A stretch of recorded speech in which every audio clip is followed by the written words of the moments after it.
E você que acompanha o Notícias Agrícolas viu ontem que a soja teve um dia de alta significativa, alta de 30, 40 pontos ali nos primeiros vencimentos.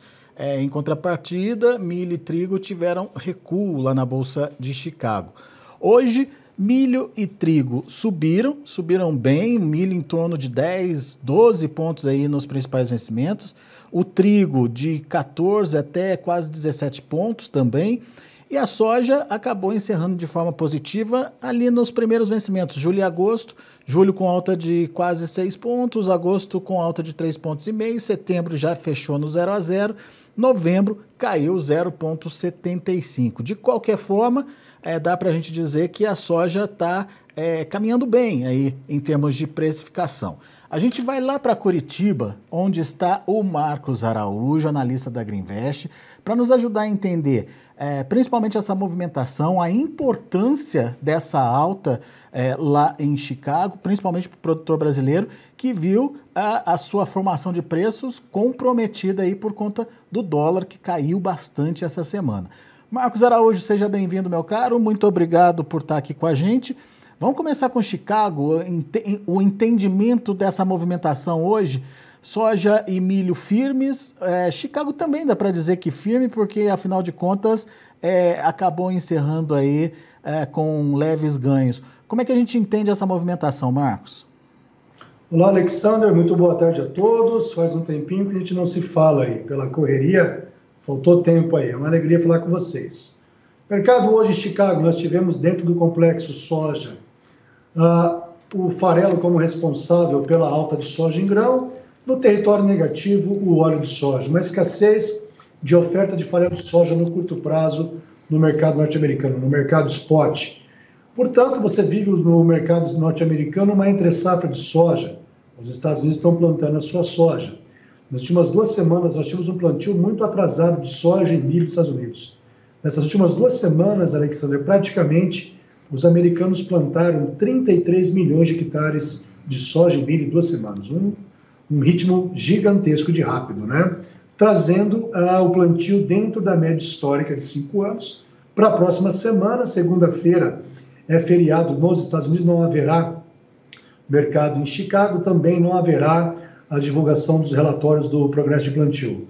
Serão divulgados os relatórios na terça-feira. Portanto, o mercado segue apreensivo, os Estados Unidos com baixos estoques de soja.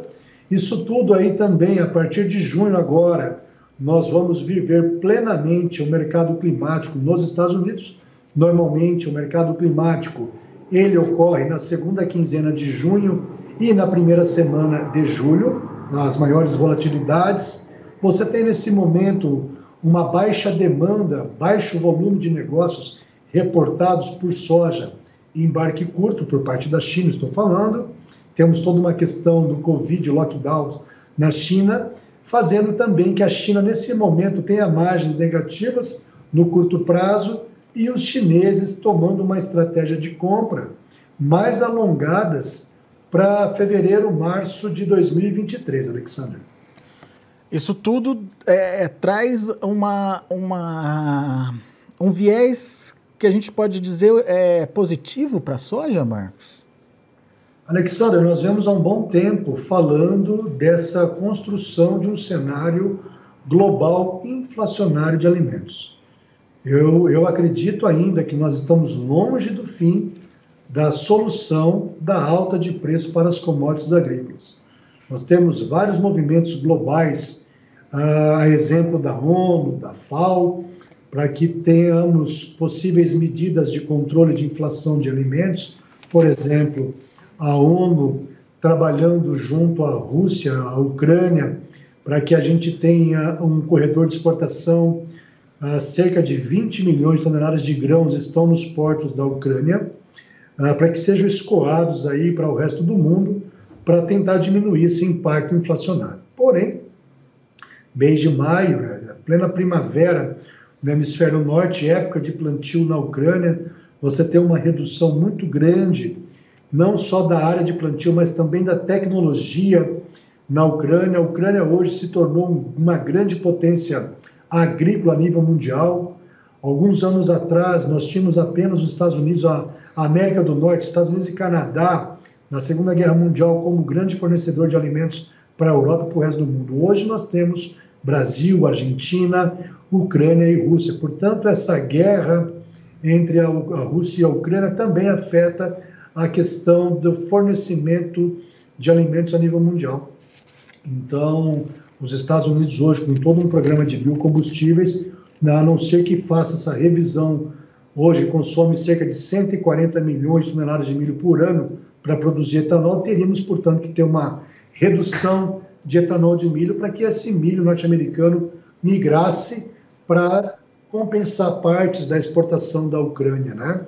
Então, do ponto de vista de segurança alimentar, nós estamos longe de ter uma tranquilidade, na minha opinião. E a soja acaba seguindo esse caminho do milho. Tendo demanda para o milho, concorre diretamente com a soja. Sem dúvida alguma. Quando a gente fala da Ucrânia, ela é uma grande exportadora de óleo de girassol, salvo engano, cerca de 6 milhões de toneladas de óleo de girassol por ano, óleo comestível, e sem isso daí no mercado, outras fontes, outros produtos substitutos, o que caberia o óleo de palma e o óleo de soja. A Indonésia limitando as exportações, aumentando para B30 até B40 a mistura de do biodiesel no óleo diesel, portanto, é um cenário que você tem hoje aí realmente uma preocupação e por isso você vê toda essa inflação de alimentos no mundo e o Brasil pode se beneficiar, porventura, se forem eliminadas as sanções sobre a Bielorrússia e a Rússia. Esses dois países representam praticamente 50% de todo o cloreto de potássio que o Brasil importa. Então, para essa temporada 22-23, ainda não está resolvida a nossa segurança de fornecimento de potássio, principalmente para chegar a tempo agora, até setembro, quando vai iniciar a época de plantio. Então, se voltasse as exportações da Bielorrússia e Rússia desse produto, é muito favorável para o brasileiro. Agora, resta saber se eles vão ter condições de fazer essa exportação, que a gente acompanhou aí, né, Marcos? Os principais portos lá da Ucrânia foram literalmente bombardeados, né? Exatamente. Quando a gente fala, no caso da Bielorrússia, né, a exportação de cloreto de potássio vai pelo porto da Lituânia, Klaipėda, né? Então, seria um outro fluxo. Tá. Mas também você tem toda essa questão aí, os portos da região do Mar Negro, Nova Odessa, Mariupol ali, isso tudo está muito bem prejudicado, os portos, toda a estrutura, então não é da noite para o dia que recupera essa capacidade logística, né? Muito bem. Marcos, a gente entendeu que no caso do milho a gente tem essa questão da guerra principalmente influenciando e a necessidade de se abastecer o mundo. No caso da soja, a gente tem a questão da demanda acontecendo por farelo, enfim, as coisas acontecendo, mas numa disputa entre soja e milho, quem tem mais oportunidade de ganho nesse momento, na sua opinião? Alexandre, eu diria a soja. A soja tem um potencial de alta e se sustentar em alta por muito mais tempo do que o milho. Isso porque o farelo de soja, ele representa cerca de 73% de toda a proteína vegetal a nível mundial nas rações animais. O substituto direto do óleo do farelo de soja seria o DDGS que vem do milho, mas com uma produção mundial ao redor de 50, 55 milhões de toneladas, eu diria. Os Estados Unidos é o maior produtor e consumidor mundial de DDGS, né? De DDG. Portanto, seria a resposta a soja. O farelo de soja tem uma vantagem tão grande, a exemplo do DDGS também, principalmente para os monogástricos, né? Aves e suínos, que são a principal proteína animal a nível global. Portanto, você pega um caroço de algodão, os animais monogástricos, o gocipol, que é uma substância que contém no caroço de algodão, ele é muito tóxico para os monogástricos. Já os ruminantes, os bovinos, por exemplo, são tolerantes ao gocipol. Então tem que ter uma dieta controlada também do caroço de algodão. Por isso o farelo de soja, quando ocorre uma quebra, lembrando, nessa safra passada, nós tivemos uma quebra na América do Sul ao redor de 35 milhões de toneladas. Uhum. Agora, o bastão do ponto de vista de segurança alimentar foi transferido agora para os Estados Unidos, que está plantando essa soja e que nós temos ainda toda uma condição climática até final de agosto para ter uma garantia da safra da oleaginosa a nível mundial, até a entrada da safra brasileira em janeiro de 2023. Portanto, resumidamente, são esses argumentos que me levam a crer que a soja tem um potencial de alta muito grande também. A exemplo do próprio milho. A ressalva do milho é que nós temos hoje, a nível mundial, essa questão dos biocombustíveis, né? E normalmente, quando bate inflação de alimentos, os programas de biocombustíveis ao redor do mundo são questionados devido à inflação de alimentos, o que encarece muito, e o poder de compra para as famílias mais humildes sofre bastante. Né? Boa, Marcos. Muito bom. Agora, meu caro, eu queria entender um pouquinho a dinâmica de renda, de rentabilidade aí para a próxima safra, principalmente para o produtor brasileiro. A gente falou no começo da nossa conversa aqui que, graças a Deus, teve essa alta em Chicago, porque senão a queda do dólar teria tirado aí a rentabilidade. Isso é fato, Marcos?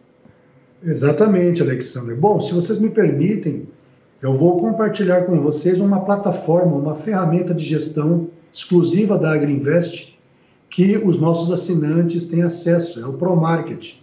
Portanto, no ProMarket, Alexandre, exemplo, vou pegar aqui a nossa previsão orçamentária da safra de soja 22-23. Vocês estão conseguindo ver minha tela? Estamos vendo, já estamos te acompanhando aqui. Portanto, aqui o produtor, a produtora rural, ele não é um programa, um RP Contas a Pagar a Receber, é um programa de gestão. O produtor, com seu agrônomo, com sua equipe, senta, lança suas estimativas de custo de produção para a safra 22-23, por exemplo, o Sorriso no Mato Grosso, tá ok? As nossas estimativas de custo de semente, corretivo do solo, calcário, gesso, os macronutrientes, micro, toda a parte de custeio de uma lavoura. Por exemplo, se eu estou comprando um fungicida, pagamento 28/2/2023, estímulo gastar $75 por hectare. O sistema já me pega o dólar futuro para fevereiro, me converte em reais por hectare, baseado no preço futuro da soja em Sorriso para fevereiro, qual seria a minha relação de custo em sacas por hectare. Ah, que legal. Então, nós fazemos esse custo aqui, Alexander, e aí nós temos a previsão orçamentária do custeio de uma lavoura, colocamos aqui a remuneração dos fatores, um comparativo para o produtor, se vale a pena ele plantar ou arrendar a soja, a área dele, né? Então, eu coloco aqui R$ 914 de oportunidade da terra para a soja e 914 para o milho safrinha, R$ 1.800 de oportunidade de custo, né? Oportunidade se ele estivesse arrendando essa terra. Portanto, chegamos a um custo da soja de R$ 5.920 para o ano que vem. Uma alta bem considerável, um custo de $1.162 por hectare. Seria um custo de 41 sacas por hectare, tá ok? Aí eu clico em rentabilidade, se eu tiver mais de uma propriedade, eu tenho aqui uma média ponderada de todas elas, seleciono, no caso, a minha fazenda Sorriso. Vou clicar a safra de soja 22-23. O sistema pega o meu custo, a minha produtividade esperada, qual que é o meu custo de produção na minha fazenda da soja, em reais e dólar por saca, baseado na minha logística. Isso é importante, Alexandre. Respondendo a tua pergunta, em condições normais, nós temos o preço do frete Sorriso, em plena safra, Sorriso Porto a R$ 400 por tonelada. Alguns anos atrás, R$ 300, 320. Para o ano que vem, com esse diesel a R$ 7 e uma safra normal no Brasil, e a pressão natural nos fretes, nós trabalhamos com frete futuro de R$ 520 por tonelada. Portanto, para o sojicultor de Sorriso, Chicago, março 23, o ponto de equilíbrio dele é um bushel de $11. Pegando nesse momento, Chicago, março 23, a 15,37, o prêmio no porto e o dólar futuro, é uma soja no porto, arredondando, de R$ 178, lá em Sorriso, R$ 146. Portanto, Alexander, finalmente respondendo a pergunta agora, aqui nós temos a matriz de lucratividade. O sojicultor de Sorriso, conforme a estimativa de custo, e essa logística colhendo 65 sacos por hectare, vendendo a soja 146, ele ofere um lucro para o ano que vem de R$ 3.613 por hectare. Portanto, prestem atenção, recentemente nós tivemos um recuo do dólar e um recuo de Chicago. Esse movimento aqui, ó. Agora, em 2 sessões, o dólar continuou a cair. mas nós tivemos uma alta de praticamente 45 centavos de dólar por bushel em Chicago. A alta de Chicago, respondendo a tua pergunta, Alexander, às vezes nesses últimos 2 dias, neutralizou a queda do dólar e está garantindo um retorno de 62% para o sojicultor na temporada 22-23 em Sorriso, no Mato Grosso. O que dizer desse retorno, Marcos? Que vinha acontecendo nos últimos anos, voltou para a média histórica, enfim, como é que você considera esse 62% de retorno? Excelente pergunta. Olha só, para os nossos assinantes aqui do AgriInvest Go, de ontem eu publiquei até o histórico da rentabilidade da soja em Sorriso. Portanto, aqui nós temos uma estimativa dessa safra 21-22, considerando todos esses retornos financeiros. Vejam vocês, Alexander, que 4 safras para trás, o lucro da soja em Sorriso era uns R$400 por hectare. Esse ano foi o recorde, R$4.420 por hectare. Para o ano que vem, nesse retorno que nós estamos tendo aqui agora, nessa condição de R$3.600, seria o segundo maior lucro da história. Não estou avaliando aqui a questão inflacionária, tá? Uhum. Então é oportuno. Ou seja, lembra que eu coloquei R$914 de remuneração dos fatores, tá? Tem mais cento e poucos reais, quase 200 aqui, remuneração do capital e do maquinário. Então o produtor tem aqui praticamente R$3.600 de lucro, mais R$1.100 de remuneração dos fatores.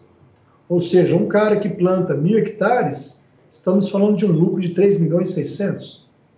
Se nós dividirmos o ano em 2 safras, safra verão e safra inverno, 3.600.000 em 1.000 hectares, dividido por 6 meses, né? Então isso daí são 600 mil por mês de lucro, nada mal. Então vejam que a gente tem que tomar muito cuidado. Nós tivemos uma melhora significativa das contas brasileiras, uma expectativa da valorização do dólar, e isso quando acontece, a exemplo da safra 2002-2003, quando você planta, compra os insumos com o dólar lá em cima, e quando você colhe, o dólar caiu bastante, esse é um cenário quebrador para o sojicultor brasileiro. Sim, verdade. Agora, o que você estava mostrando para a gente é que se o dólar, se Chicago voltar a cair, se o dólar se mantiver ou até cair também, daí é complicado então, Marcos. Exatamente, essa combinação que nós tivemos lá em março, olhem só, pessoal, nós tivemos em março o dólar a 4,60, né?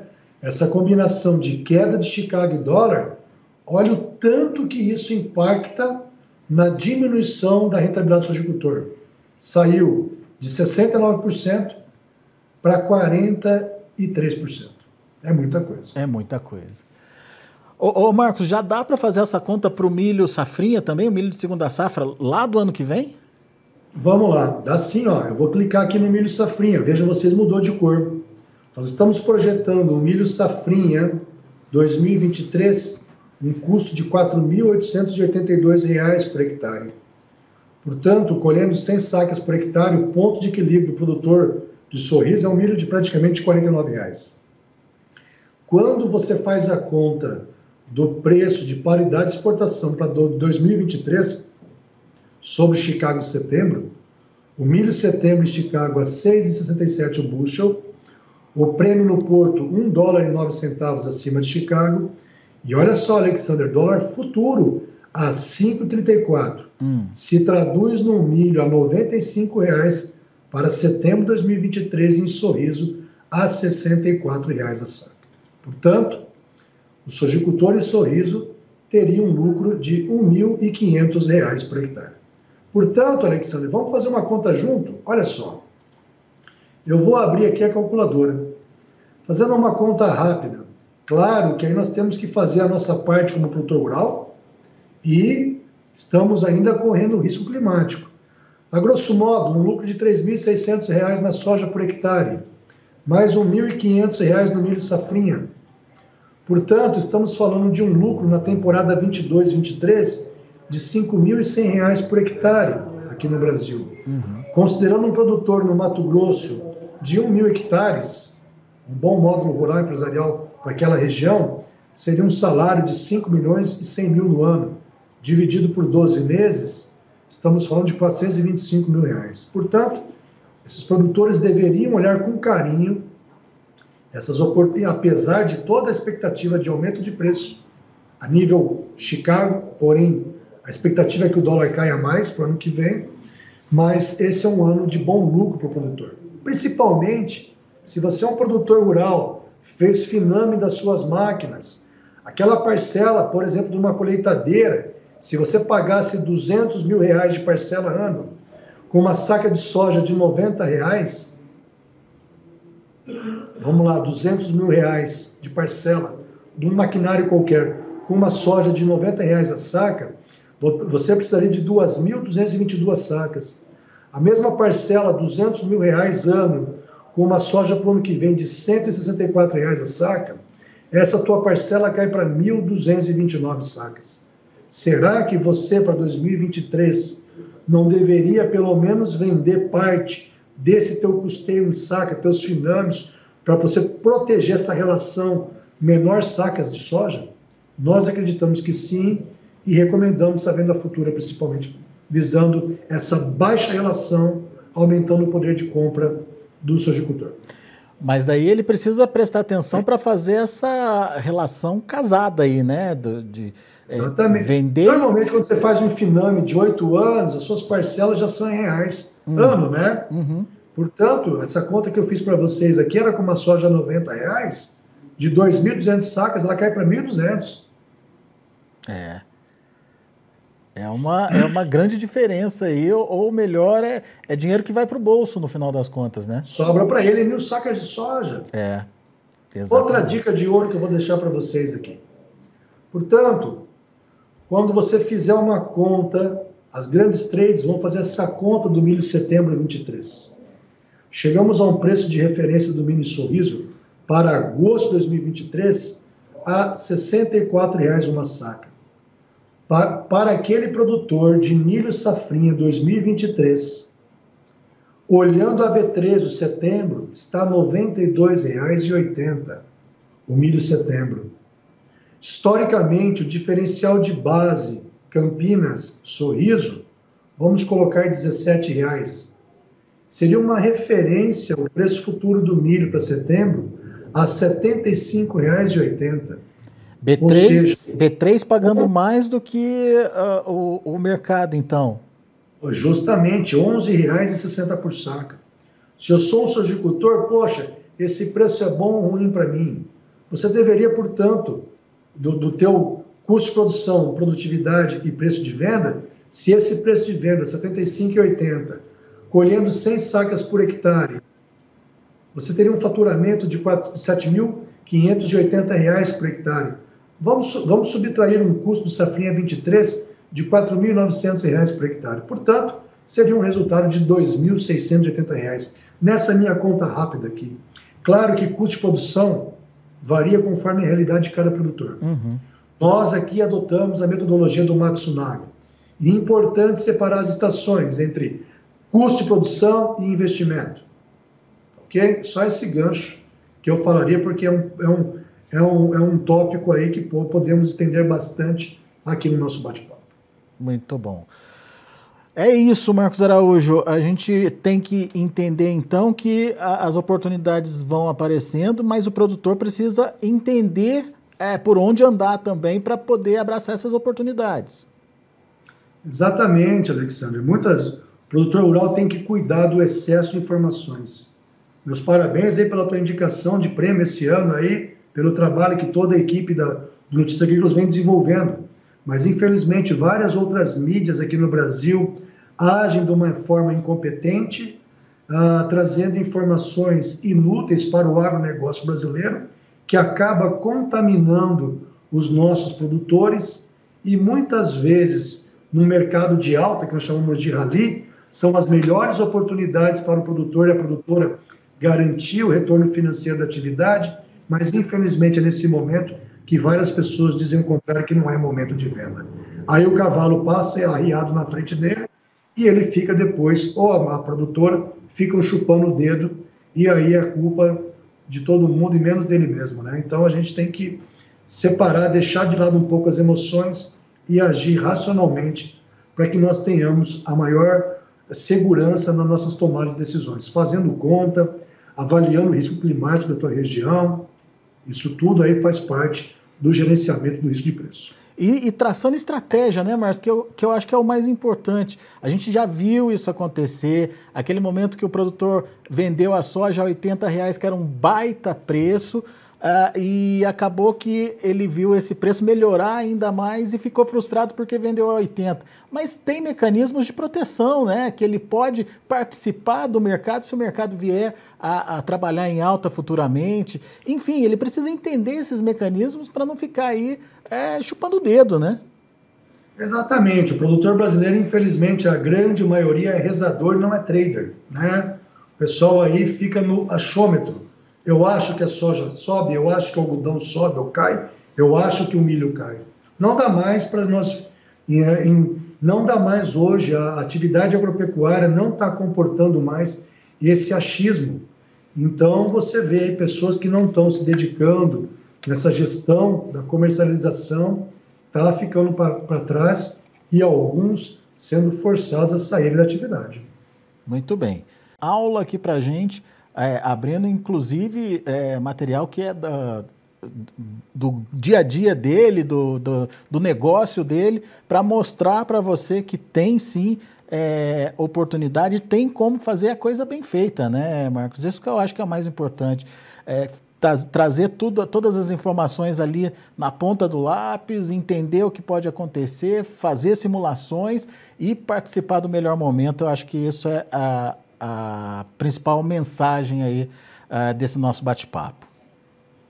Isso aí, obrigado aí pela oportunidade também. Espero estar contribuindo ou fazendo provocações para quem está nos vendo aí, para que a gente saia dessa zona de conforto. Vamos investir tempo na comercialização, porque realmente temos grandes oportunidades de melhoria para melhorar a nossa eficiência financeira na atividade agropecuária. Boa. Obrigado, Marcos. Volte sempre, meu amigo. Valeu, gente. Bom final de semana a todos. Bons negócios. Valeu. Tá aí Marcos Araújo, direto lá de Curitiba, no Paraná, direto da Agriinvest, aqui com a gente. Você viu aí as contas feitas. Marcos Araújo trouxe tudo na ponta do lápis, informando a você das oportunidades de negócios que estão aparecendo aí. Vamos aos preços, vamos ver como fecharam as negociações lá na Bolsa de Chicago, de olho na tela. A gente tem o julho fechando a $17,32 por bushel. Julho subiu, quase 6 pontos de alta. Desculpe. Agosto, $16,63 por bushel, 3,5 de elevação. Setembro, $15,84 por bushel, ficou no 0 a 0. Novembro caiu 0,75 a $15,44 por bushel. Vamos ver o milho. Para julho, $7,77 por bushel, 12 pontos mais 25 de alta. Setembro, $7,44 por bushel, 10,75 de alta. Dezembro, $7,30 por bushel, subindo 11 pontos mais 25. E o março de 2023, $7,33 por bushel, 11 pontos de elevação. São os números do milho. Vamos para o trigo. Para setembro, $11,66 por bushel, 14 pontos mais 25. Dezembro, $11,73 por bushel, 14 pontos mais 75 de alta. O março, $11,76 por bushel, 15 de alta. E o maio, $11,66 por bushel, 16 pontos e meio de elevação. São os números de hoje de fechamento do mercado lá na Bolsa de Chicago. A gente vai ficando por aqui. Agradeço muito a sua atenção, a sua audiência. Notícias Agrícolas, 25 anos ao lado do produtor rural. Se inscreva em nossas mídias sociais. No Facebook, Notícias Agrícolas. No Instagram, @Notícias Agrícolas. E em nosso Twitter, @Norteagri. E para não perder nenhum vídeo, não se esqueça de nos acompanhar no YouTube e na Twitch, Notícias Agrícolas Oficial.